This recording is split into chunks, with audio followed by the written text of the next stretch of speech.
Plus 45 400 chômeurs supplémentaires en octobre. C'est le 18e mois consécutif de hausse, du jamais vu depuis 2009.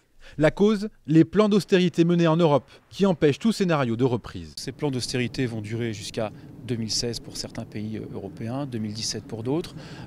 Automatiquement, ça va impacter la croissance française et automatiquement, ça impactera l'emploi en France et le taux de chômage. En clair, avec une prévision de croissance de moins de 1% en 2013, difficile d'envisager un rebond de l'activité. Et pour commencer à faire baisser le chômage, c'est 1,5% de croissance.